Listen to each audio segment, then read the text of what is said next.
Hey, Steve Larosiliere here.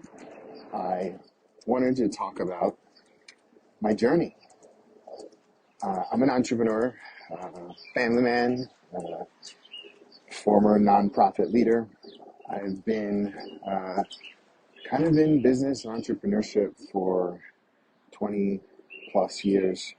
Um, my last business, or my last sort of long endeavor, was this nonprofit called Stoke that I started. And um, one of the most interesting things about that was uh, kind of didn't document my journey.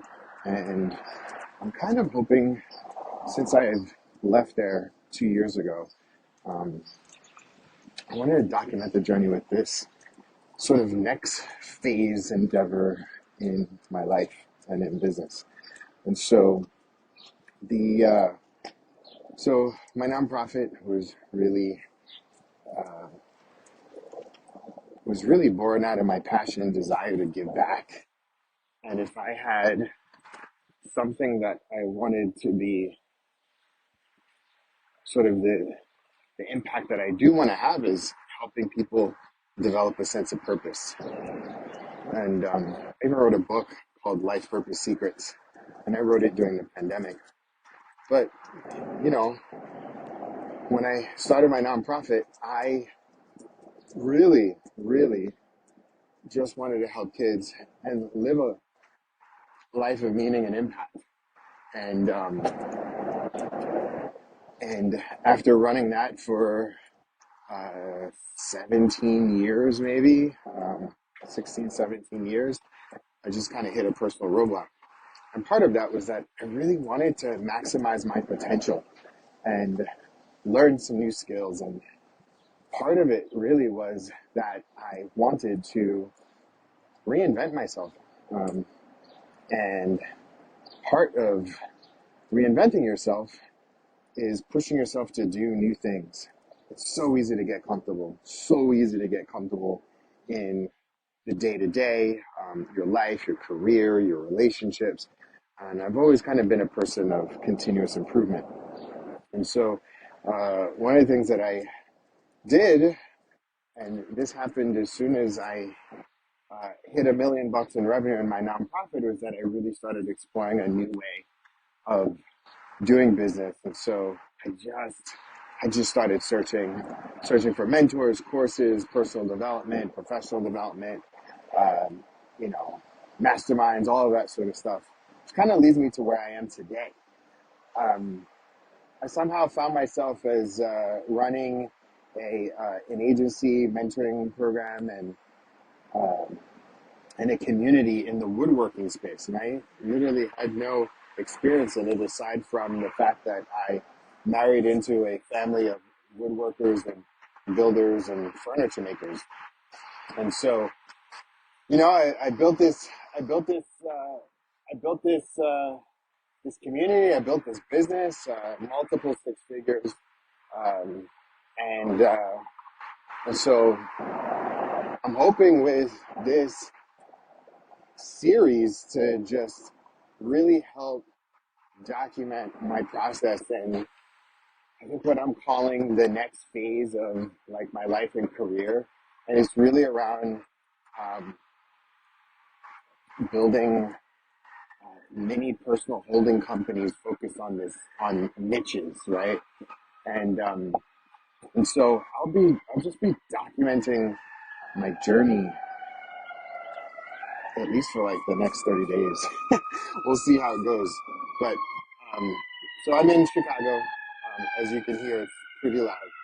And um, live here with my family, run my business out of here. And so, yeah, I'm just nervously excited to continue to share myself, and grow. And I think that this is, I think, the beginning of something new where I really, share the things that have helped me grow and make an impact.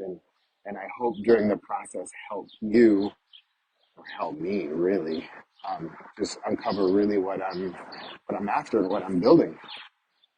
So, uh, Today, the lesson that I learned today was really about commitment and commitment to one thing and one process. Today, I had a call with one of my mentors, um,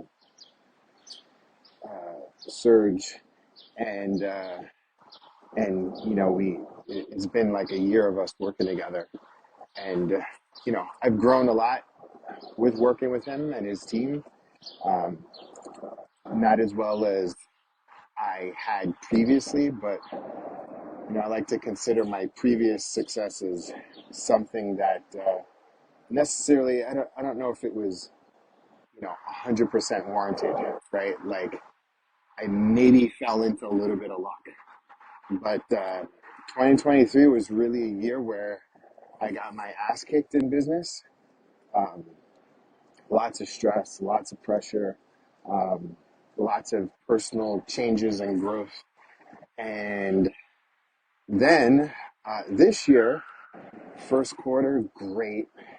Um, I was on track to increase my revenue, and I started adding a team.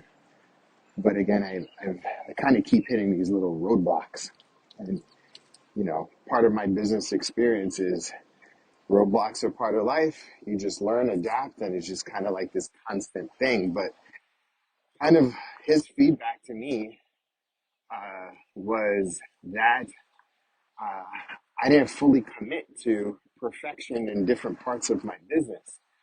And he was right, because as soon as I would gain success in one area, I would be like, all right, let me try something new, which is total entrepreneurial brain.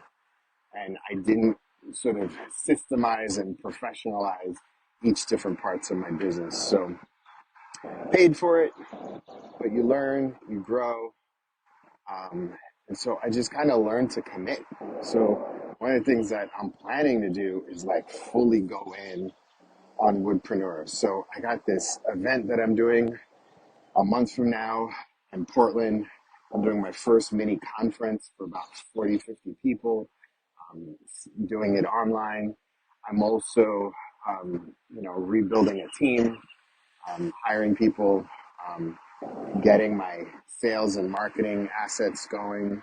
And then, yeah, I just got to commit to like, you know, continuous progress towards perfection, knowing that I will never be perfect, but I really, really, really want to, like, if I can build a multi seven figure business in the wood industry and build this portfolio, which is like literally my goal. My goal is to build, my goal is to build this like portfolio of different assets within the niche, which will include, a couple, like a furniture company, a lumber company, but along with that, I'll have uh, paid community, high ticket coaching, consulting, and agency services.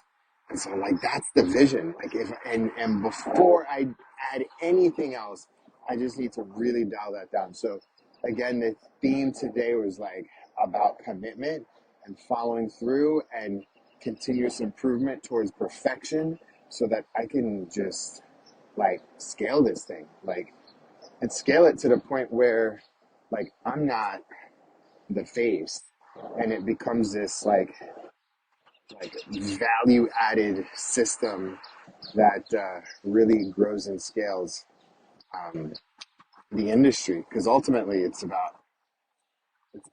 about like saving trees, providing jobs. Like that's my purpose. Like I'm able to see um, niches and spaces and opportunities, which is kind of like one of my unique abilities. Like I'm able to see opportunities where others don't, and I see it like totally see it with the wood industry. And I just love working with people that make stuff and build stuff. And I mean, that's essentially it.